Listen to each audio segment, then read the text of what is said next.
Archives of Prasar Bharati presents the timeless treasure of golden era.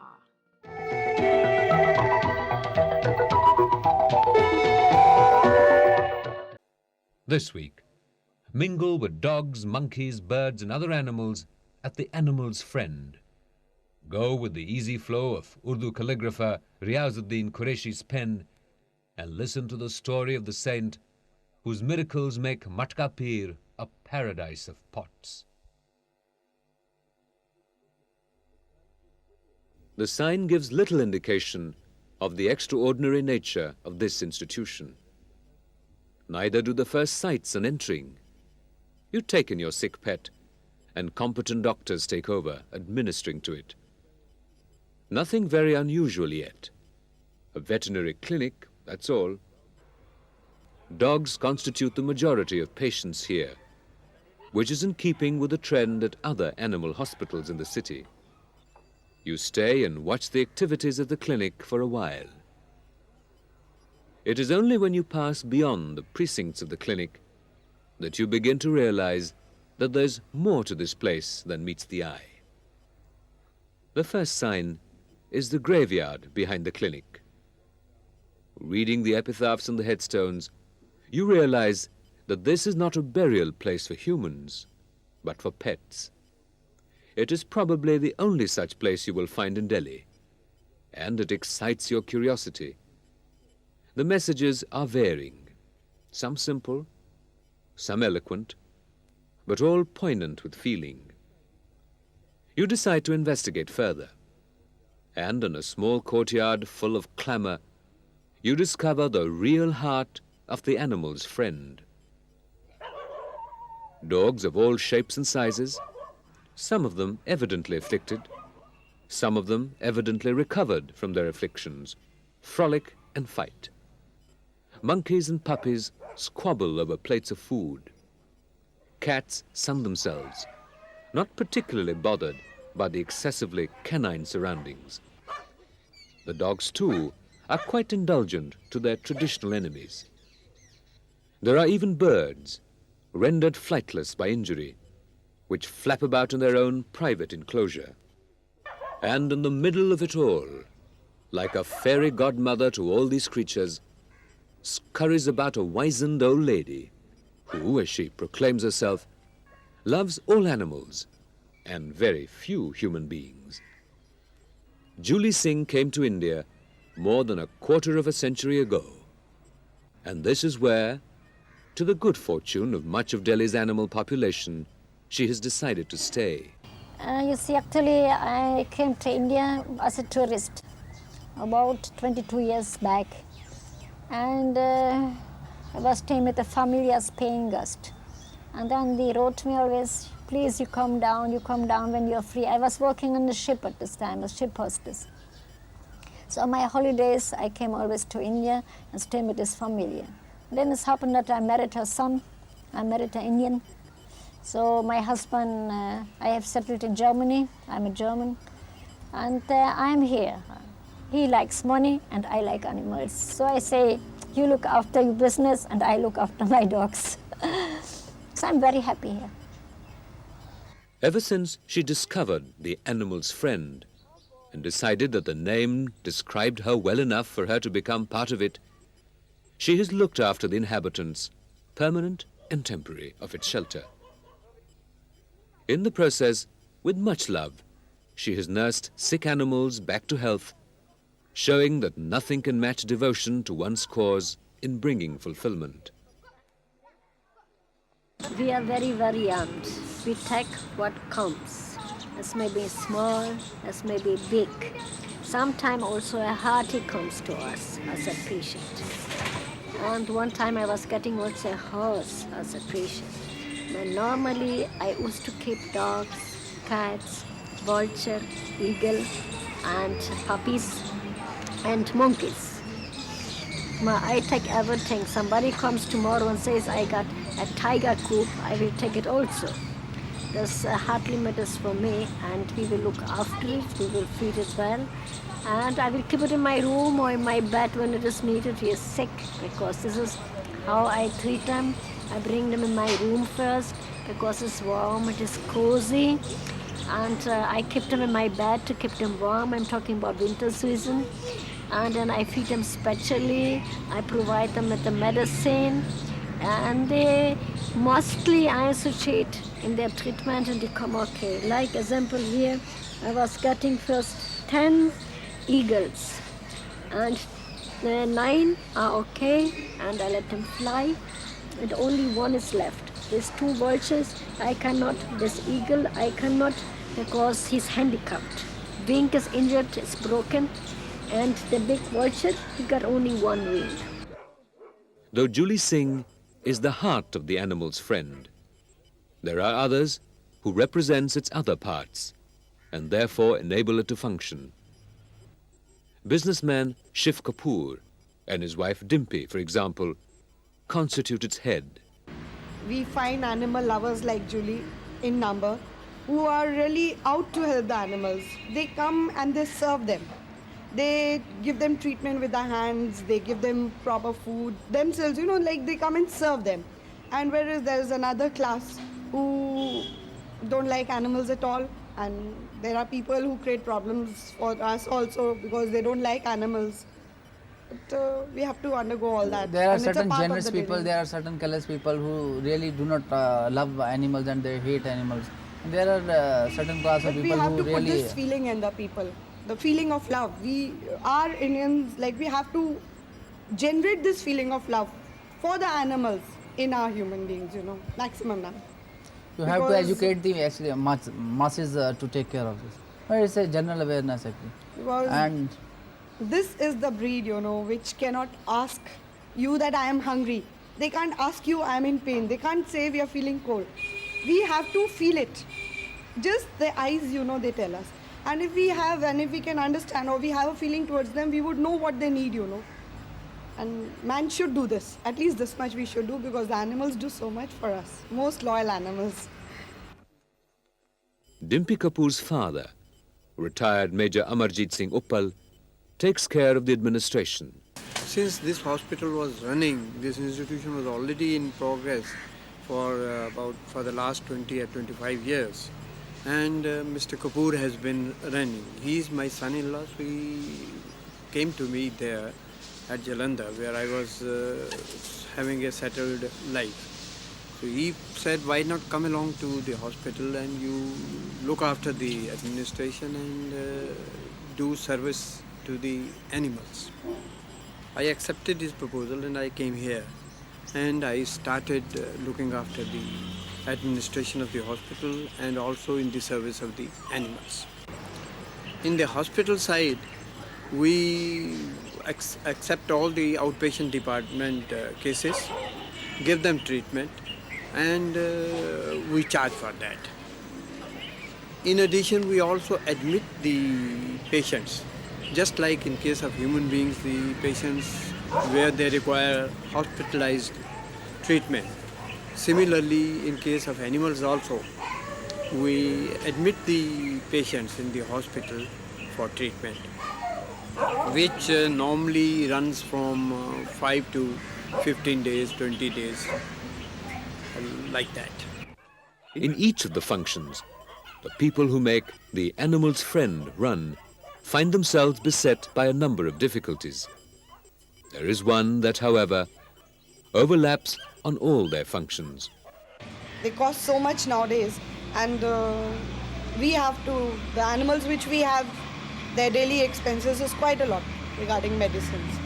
And we would welcome it if people come out freely. I'll tell you something. You see, I want some cooperation from the public side. Formerly, we used to get a lot of donations from abroad as well as from our countrymen. I request you to mention it. Please collaborate. God may bless you. Can you refuse a plea like this, made on behalf of a creature like this? The beautiful, though inconsistent work on the pages of old manuscripts preserved in the Ghalib Institute and others like it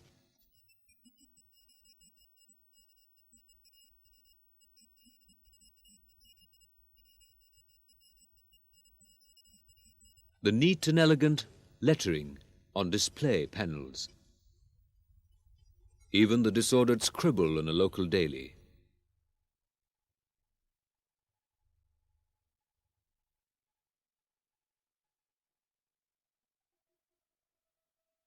Urdu has always been the realm of handwritten work. The complex rules of its script make setting it for a computerized system that much more difficult. On the other hand, the versatility inborn in calligraphy catches the essence of this flowing script even today. Thus it is that Urdu books and journals are still to some extent hand-scripted. The work called kitaba is done by trained scribes or katibs. Riyaajuddeen Kuraishee is one such, whose livelihood is in his own hands. Kuraishee at work is like a smooth and efficient machine. In tidy and ordered lines, the curling characters and dots of the Urdu script flow from his pen, transforming a sheet of white paper into a vehicle of literature and a work of art. The eye is sharp, the hand is steady, and the mind is closed to all but his work. The katib's training comes more through experience than education. The technical aspects of the work are minimal and mainly revolve around the characteristics of the pens used. There is not much to learn there, but only constant practice can bring perfection of flow to the hand. The characters of the alphabet, Aleph, Be, Tre, these have to be first practiced. You cannot just learn by seeing these characters.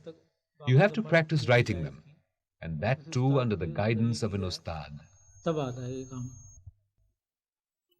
Times are changing, and the katib's lot is no longer as happy a one as it used to be. Today there is little regularity of work for his kind, and he has to make do with whatever comes his way perchance. We have to hunt around and work according to where we find work. There's no fixed job for calligraphers as such. There's no such thing as a profession which would ensure security. Get some work today, do it, and then look around again. That's how it goes. That's why those who learn this work well, they learn it but do other jobs too. When they get calligraphy jobs, they do them. The hands don't retain that beauty. They just write something that can be read. That's not what kitabat is about. When I got into this field, it used to be referred to as royal work. Today, it's just a form of labor. That romance hasn't remained. When I learned calligraphy, people used to respect the work. That's not the position anymore. Those days, lithography was the process in use.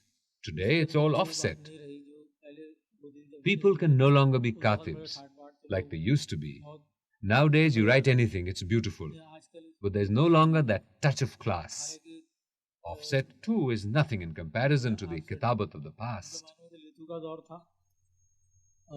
अभी offset का दौर है इसमें वो बात नहीं है अब वो उस तरह के कातिब बन ही नहीं सकते जो पहले कातिब थे अब उस तरह की किताबें अब तो कैसा भी लिखे वो छोटा हो के वो खूबसूरत हो जाता है वो हो जाता है और उस वक्त जो लिखा जाता था तो और ही अंदाज होता था उसका और उस वक्त की लिखाई जो बात कातिब हैं उनकी अब ये ऑफसेट जैसी ऑफसेट भी उसके मुकाबले में कुछ नहीं है जो वो होती थी.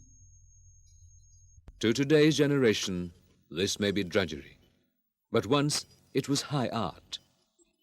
Works like these, which depict the poetry of Mirza Ghalib, display the beauty that calligraphers have sometimes found in the lines of script. May their hands always be steady.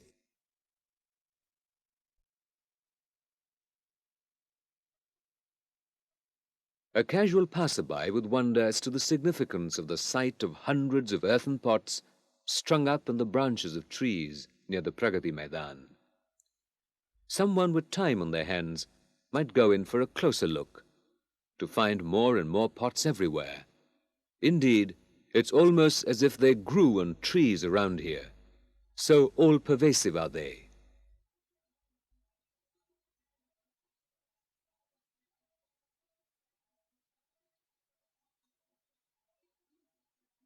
But it is not the trees that give root to this profusion of pots. It is an old legend of prayer and fulfillment. And who could be better than Muhammad Naseem, the latest in a long and hereditary line of guardians of the place, to relate the legend of Matkapir. The Baba entombed here was a resident of Tus. He is called Abu Bakr Tusi. Haidari Kalandari is his lineal name, but he is called Tusi because he was from Tus. He came to India about 750 years ago, when this place used to be a fortress, and the Yamuna used to flow past. Of course, today the river is quite far from here. The Baba used to have a matka in which he kept water. A man who came to him asked him for water, and the Baba gave him the matka. The man drank the water and found it very tasty. Also, whatever illness or disease the person had was cured. He became a disciple of the Baba. And when he went to his home, all his acquaintances remarked on the miracle. The disciple explained about the Baba, who sat here, by whose prayers he was cured. Everyone who heard this tale flocked to see the Baba. Gradually, a large crowd began to gather around here, and more people became followers of the Baba. Today, too, people from all religions and communities that exist in India come here, all with their own prayers and wishes. Those who have their wishes fulfilled offer the traditional prasad of gur, chana and sharbat. Once the prasad has been distributed, the empty pots are strung up on the trees. Some people even have this pride that their matkas should be set higher so that more people may see them. Those who can't put the pots up themselves leave it here, and then it's our work to have them put up.